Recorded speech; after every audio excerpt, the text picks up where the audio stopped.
Esportes. 98 Esportes está no ar agora com o comentário do Lélio Gustavo, hein? Fala, amigão! Pois é, ontem um super clássico com todos os ingredientes, né? Que fazem deste jogo o super clássico do futebol brasileiro, na minha opinião. E ontem, mais do que nunca, né? Parecia que aconteceria uma coisa e no final das contas aconteceu outra coisa.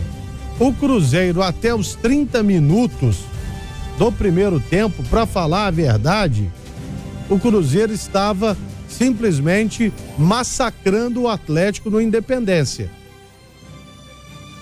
O time era muito superior dentro de campo. Claro, o Atlético acabou não conseguindo construir jogadas porque o Cruzeiro, marcando em cima, mal deixava o Galo passar da linha que divide o gramado. Perdeu o Leonardo Silva muito cedo, seu capitão. Entrou o Bremer, que fez um bom jogo, mas não conseguiu cortar o cruzamento que veio da esquerda e que acabou no gol marcado pelo Thiago Neves. E depois desse gol, o Cruzeiro teve mais 3 ótimas oportunidades para marcar o segundo gol. Uma cobrança de falta do Thiago Neves, o Caicedo quase fez o gol e o Gabriel jogou contra o Patrimônio e mandou no travessão. Não sei se o Cruzeiro achou que estava muito fácil, mas o certo é que ele foi cedendo muito terreno para o time do Atlético e passou o Galo a conseguir algumas jogadas, principalmente pela esquerda. Foi muito bem observado aí a ocupação de um espaço por ali pelo Iago, que começou a fazer a diferença e as jogadas apareceram. A primeira delas foi um cabeceio do Fred, numa chance muito boa que ele acabou jogando para fora.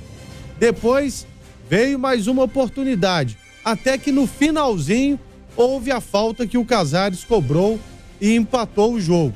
E quando todo mundo já esperava assim, terminou o primeiro tempo, o empate tá bom até pro Atlético, principalmente pelo início de jogo, o Galo conseguiu virar com o Fred após uma belíssima jogada do Elias com o Alex. Embora a gente saiba que houve ali uma grande falha de marcação, não só no Fred, mas como no início, né? O Alisson e o Diogo Barbosa, eles ficaram meio que indecisos. Quem eu marco? Eu vou marcar quem? E aí o Alex Silva conseguiu fazer a jogada de linha de fundo. E no segundo tempo, para falar com muita sinceridade, o jogo foi morno. Qual defesa que você vai pegar assim importante do Vitor ou do Fábio?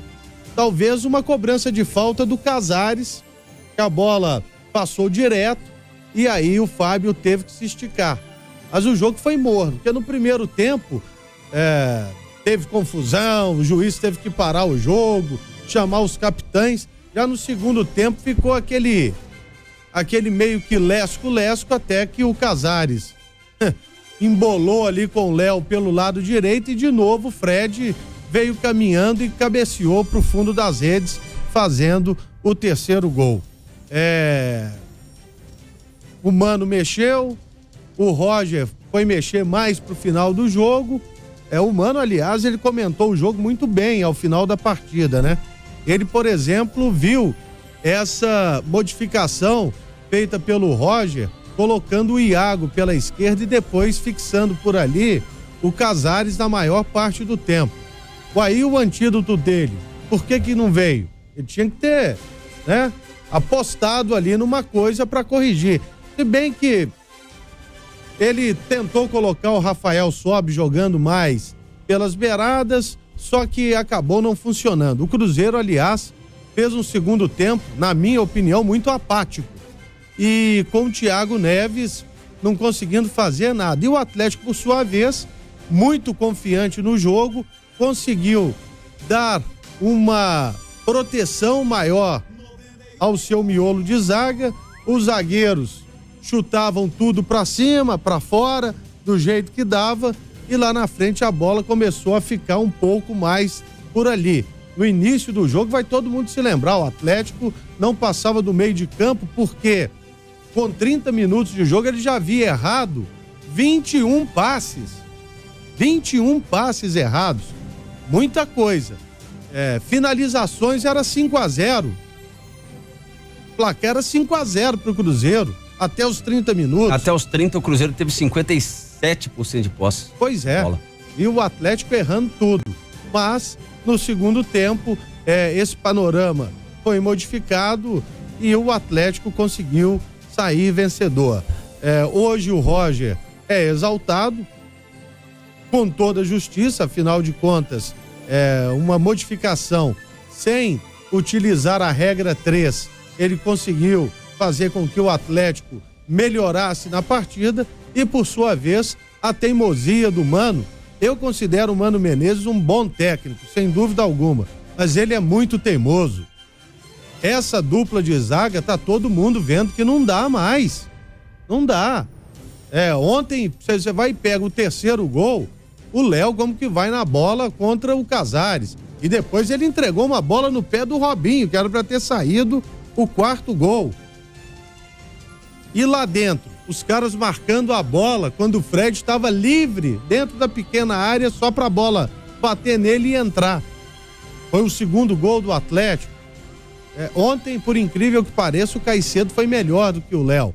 Mas o certo é que o Murilo, ele merece uma oportunidade. O menino Bremer, que entrou no lugar do Leonardo Silva, ele até poderia ter cortado o cruzamento e tal. Tava frio no jogo, não conseguiu. Não se assustou. Como o Murilo, que é do Cruzeiro, não havia se assustado quando foi solicitada a sua entrada. O cara jogou lá no Itaquerão contra o Corinthians, brother, onde a pressão é muito forte. E ele não sentiu o jogo. Será que ele não tá preparado mesmo? Porque pelo que ele jogou, já era para ele ter uma sequência até maior como titular do Cruzeiro. Então isso a gente vai debater muito aí durante o programa. E o Atlético comemora essa vitória às vésperas de iniciar uma decisão na Libertadores, e o Cruzeiro agora vai ter a semana cheia, onde o Mano promete que a defesa não vai levar gols. Então o Cruzeiro aí, da segunda-feira, da semana retrasada pra cá, todo jogo ele leva 3 gols. 3 pro Grêmio, levou 3 pro Palmeiras, levou 3 ontem pro Atlético. Então, em 3 jogos, 9 gols. 9 gols. Nos últimos 5 jogos, ele levou 14 gols. Negócio assim. Muita coisa. Números muito ruins, sendo que em 10 jogos são 2 vitórias apenas. A gente fala, o time joga bem, mas não vence. E o Atlético, que não estava jogando absolutamente nada, melhorou e já voltou a vencer. Os números do Atlético nesse momento são muito favoráveis desde a vitória sobre o São Paulo no Morumbi, mas com um tropeço aqui no Independência, jogando muito mal diante do Sport. Vamos falar mais sobre esse super clássico aí, amigão? Vamos nessa, amigão!